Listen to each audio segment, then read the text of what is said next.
My entitled coworker thinks that she owns and runs this entire restaurant, barking demands and orders at literally everybody around her. But after being pushed to my breaking point, I finally decided to get some revenge on her. Here's how it went down. So this was a few years ago, right after the end of the pandemic. I was working as a pastry chef and wanted to change restaurants to shake things up. I ended up in an Italian place in town that seemed like a nice enough place. I didn't try it first, and now I regret that. Now, it's important to understand the weird structure of this particular restaurant. The owner was in his 70s and barely ran anything. And for the sake of the story, we'll call him Tom. He just wanted to run his appetizer station and pay someone else to be the head chef. And that chef is my mentor, who we will call Otto. Then there was a sous chef by the name of Keith, and the front of house manager, who we will call Jamie. Jamie had been working line cook shifts in the back due to short staffing, and she felt that made her our boss, even though she had literally zero authority over the line cooks, let alone the chefs. Now, this restaurant, to put it nicely, has seen better days. Not kitchen nightmares material, but definitely going underwater due to their rapidly aging fan base. Chef Otto was brought in originally as a consultant to revamp the menu and overhaul procedures. And you know what? He did. But then Jamie nagged Tom until he slowly made Otto change it back. And here's the thing, Jamie hates change. We've done it this way for 20 years. Yeah, and now you're in the red. Clearly things need to change. After a few months, Chef Otto got fed up and moved to another restaurant 40 miles away. And unfortunately, I couldn't follow at the time because of a family situation. We remained in touch with him teaching me a lot of things just through conversations.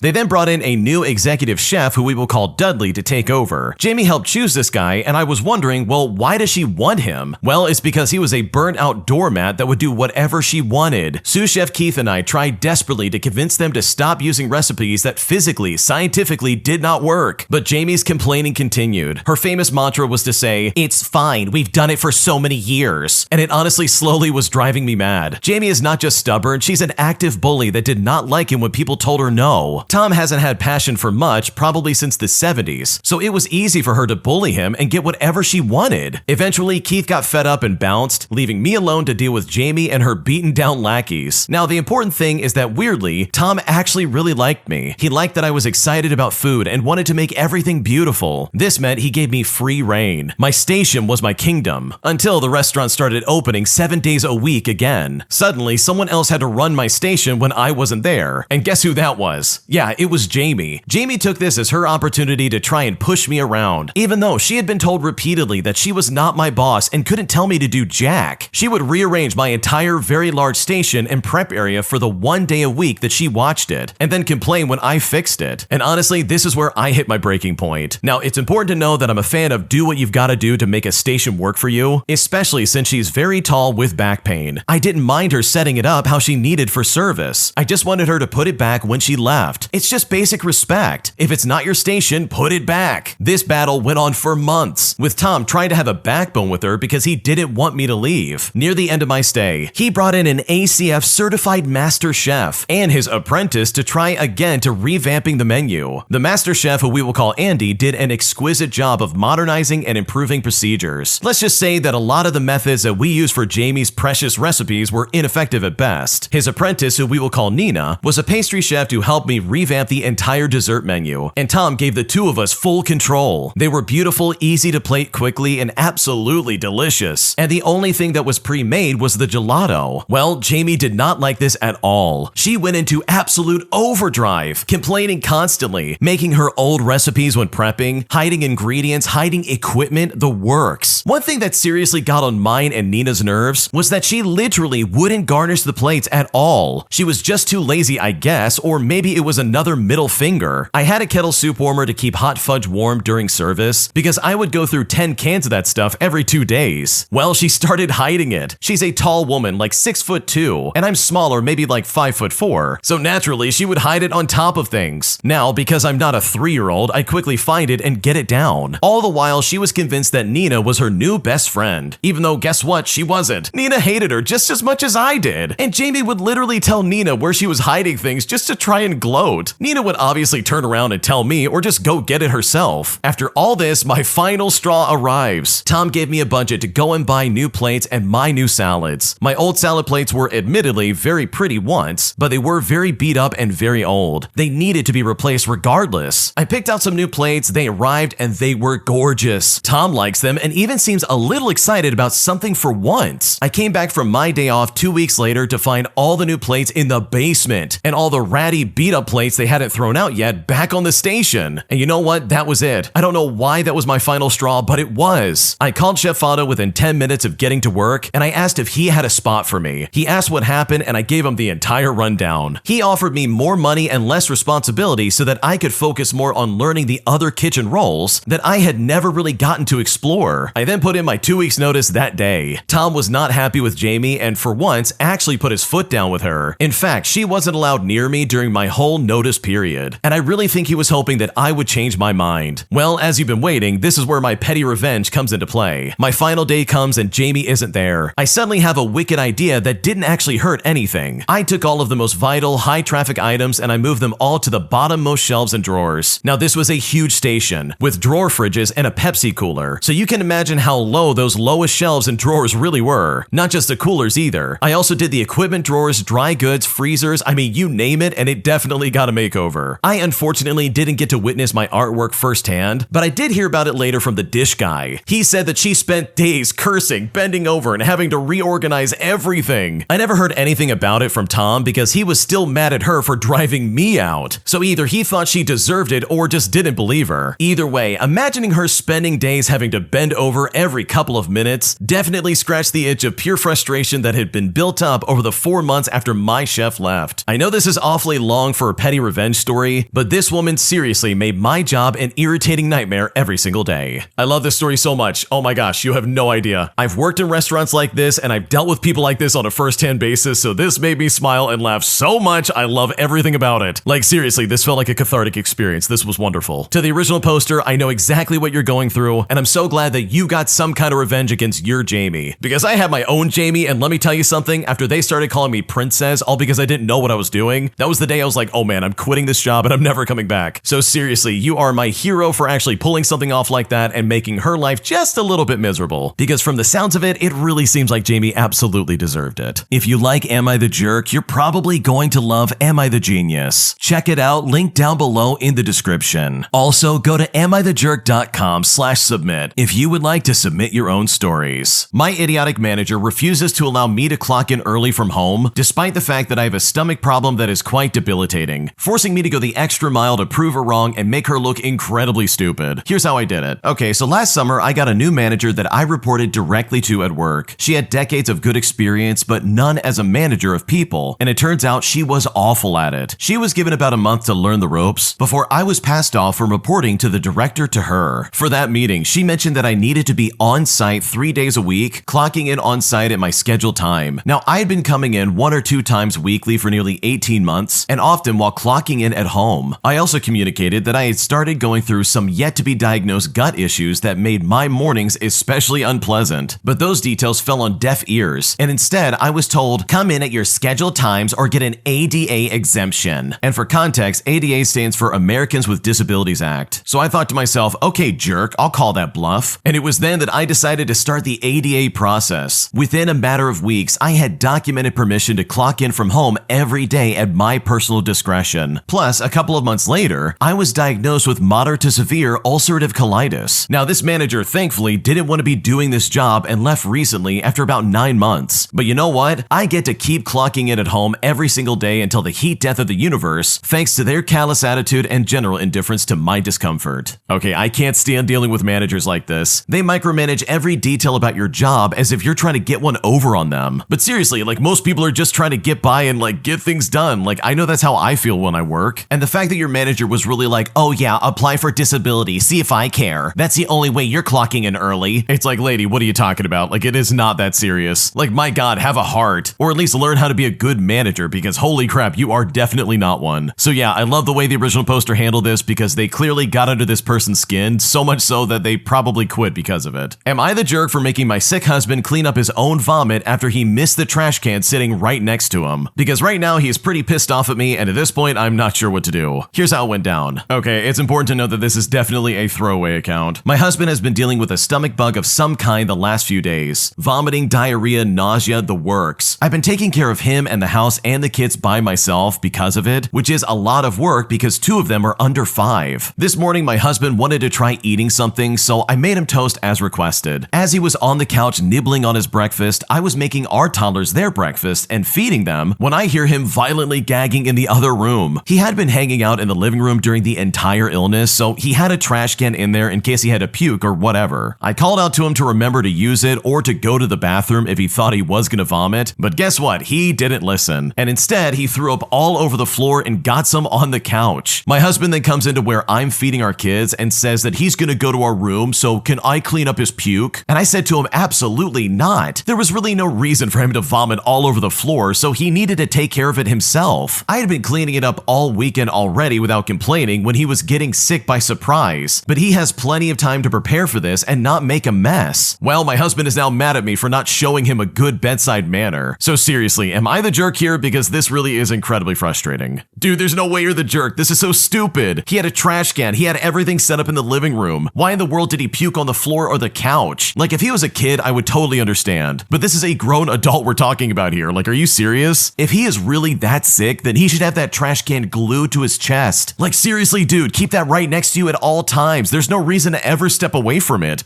Like, seriously, what was he thinking? And this is not you being callous to him being sick. Like, this is absolutely his fault. And trust me, I've been there as well, where you throw up and you feel like garbage. But that doesn't mean that I'm gonna leave it on the floor and be like, hey, could you clean it up for me? Like, no, dude, are you kidding me? Get down there and clean it up yourself. That's so irresponsible. So no, you're definitely not the jerk. There's no way on earth I would ever clean that up. And if I was in the original poster's shoes, I probably would have reacted the exact same way. An entitled jerk who is also riding the same Greyhound bus as me tries to act like my friend just to board the bus first. But after watching him bother literally everybody else on this bus for hours on end, I decided that enough was enough and I shut this guy down in a way he will truly never forget. Here's what happened. Okay, so at the time I was a 26-year-old female taking a Greyhound bus, and everything that could go wrong really was going wrong. I'm keenly aware that I am disabled and fragile. I used to be overly nice and avoid saying anything that might cause trouble, but in this instance, I was 40 hours into what was supposed to be a 28-hour Greyhound trip and had a minimum of 12 more to go. We were in the Seattle station in the early morning. Most of the passengers had spent the night there, and this one guy was pissing everybody off. He was either oblivious or maybe enjoying how upset people were getting. He had directly insulted one of the other passengers who had taken it upon themselves to make sure I was okay on this trip the night before. I stood in the disabled passenger line with my neon pink cane and one bus friend I'd made who was helping me with my bag. Well, this guy comes and stands next to me and starts talking to me like we are the best of friends. I looked at him for a second before telling him to get the heck away from me and saying a few choice words about his poor character and how there was no way I was going to let him pretend to be my friend just to board the bus early. And after I laid into him, I heard someone snicker at that point. Well, he was so startled and then offended that for a second I thought I might get attacked. My brash bush buddies who had taken me under their wing stepped in and sent him to the back of the line. And as a result, everybody clapped and cheered at his disgrace. Okay, there's one line in here that really stands out, and people in the comments section of this post actually pointed it out as well. It's the fact that you assume that he enjoys watching people get upset, and like he's taking pleasure in the fact that people are pissed off at him. And people who act this way, who are just antagonistic for the sake of getting a rise out of you or something like that, like those people suck. They're super obnoxious. I can't stand people who act like that, which for me makes it even sweeter that you shut him down in front of everybody. So yeah, good for you for standing up for yourself, because this guy was being incredibly creepy and he needed to be shut down sooner than later. An entitled dollar store old lady bumps her cart into me multiple times while I'm trying to check out at the register, resulting in me embarrassing her and shutting her down in a way I'm sure she's never experienced before in her life. Here's what happened. Okay, so I stopped at the dollar store on my way home from work today to pick up some paper towels and some milk. And when I go up there to check out, there's a line, which is totally fine. I'm standing in line minding my own business when I feel a hard bump on my hip. I then look back and I see this little old frail lady behind me who has pushed her shopping cart right into me. I think to myself, oh, she probably doesn't have good vision or depth perception, so that must be why she bumped into me. So I move up a little bit, taking care not to get into the personal space of the person ahead of me. So the next person goes up to the register and we all move up. And guess what? The little old lady pushes her cart into me again. When I look back, she is looking anywhere except at me. And at this point, I get a little suspicious. This then happens 2 more times as the line moves, but I'm still trying to give her the benefit of the doubt. That is, until my turn at the register comes up, and as I start putting my items on the counter, this little old lady bumps me again and starts putting her items on the counter along with mine. Now, this is not a conveyor belt checkout. It's just a small single person space. At this point, I turn to her and I politely say, "Can you please wait?" All while I put her items back in her cart. And guess what? This little old lady gets this incredulous look on her face like she can't believe I had the audacity to tell her to wait. She then starts sputtering and muttering and looking around at all the other customers waiting in line, mean? Like she expects someone to stick up for her, but all the other customers are looking at me, waiting to see what will happen next. So I just simply finished my transaction and I left. But it honestly leaves me scratching my head because I seriously cannot believe this lady acted this way towards me. Okay, I think anyone could agree with this, and hopefully I'm right, but you've got one chance to bump into me with your shopping cart. The first time's gonna be an accident, and anything after that is gonna be on purpose. And you better believe I'm gonna call that out, dude. Like, there's no way I'm gonna let that slide. And I think anybody would, because personally, I don't like those shopping carts hitting my ankles, and I don't know anybody who would. So there really is a nice way to do it and then escalate from there. But like, this lady was doing it over and over again. This pushy old lady just trying to be like, oh, hurry it up, it's my turn, let me go next. And the fact that she looked around as if you offended her in some kind of way, just because you told her to wait and put her items back, it's like, lady, what are you talking about? Those dollar store checkout spaces are usually really small. We're talking maybe 2 feet of room, if that. And she's over here stacking her items, trying to be like, well, it's my turn, I guess. Like, no, dude, are you kidding? That's crazy to me. So good for you for saying something and standing up for yourself, because this little old lady absolutely deserved it. An entitled customer demands that I give him a 10% discount on an item he's buying, claiming that he deserves it all because of a sale that ended 2 weeks ago at our store. And I'm honestly blown away by how stupid this guy was and how entitled he truly was acting. Here's how it went down. Okay, so a few weeks ago, we had a 10% off store-wide sale, and that sale ended 2 weeks ago. Well, cue this customer emailing us a day later, asking if we sell a specific item that we definitely don't. However, it's something one of our suppliers sell, so I told him we might be able to get it in as a special order. Now, since we have never sold this item before, we need to work out the retail price based on the cost price, the shipping, and the tax, which means we might have a bit of a back and forth between the supplier and us to get shipping quotes. Now, because it's quite a process, I didn't want to start it until the customer was happy to proceed. And you know what? He was happy to go forward. So I started to finalize the price. Our supplier is in a very different time zone, so back and forth takes a few days. It's essentially one email per day because there isn't a single overlapping business hour where we're both open. However, we both figured out what it would cost to get it, as well as what it would cost to sell it, and overall it was about $500. Well, the following conversation happened with the customer, and honestly, I'm still scratching my head about it. The customer said to me,